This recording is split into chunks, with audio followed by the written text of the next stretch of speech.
Hello friends, നമ്മുടെ പുതിയ വീഡിയോയിലേക്ക് എല്ലാവർക്കും സ്വാഗതം.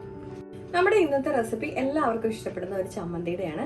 ചോറിന്റെ കൂടെയും കഞ്ഞിയുടെ കൂടെയൊക്കെ കഴിക്കാവുന്ന വളരെ ടേസ്റ്റി ആയിട്ടുള്ള ഒരു ചമ്മന്തി റെസിപ്പിയാണ്. അപ്പോൾ നമുക്ക് അത് എങ്ങനെ തയ്യാറാക്കി നോക്കിയാലോ? അതിനായിട്ട് ഞാൻ ഇവിടെ മിക്സിയുടെ ജാറിലോട്ട് തേങ്ങ ഇട്ട് കൊടുക്കുന്നുണ്ട്. നമുക്ക് ഇതിലേക്ക് 2 ഉണക്കമുളക് ചേർത്ത് കൊടുക്കാം. കുറച്ച് ചെറിയ ഉള്ളി ചേർത്ത് കൊടുക്കാം. ഇതിലേക്ക് കറിവേപ്പില ചേർത്ത് കൊടുക്കാം.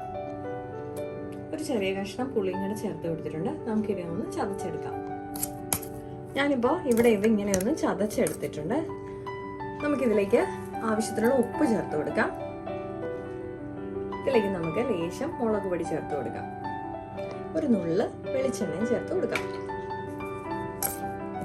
ഇതെല്ലാം കൂടെ ഒന്ന് മിക്സ് ചെയ്തിട്ട് നമുക്ക് ഒന്നുകൂടെ ഒന്ന് ചതച്ചെടുക്കാം.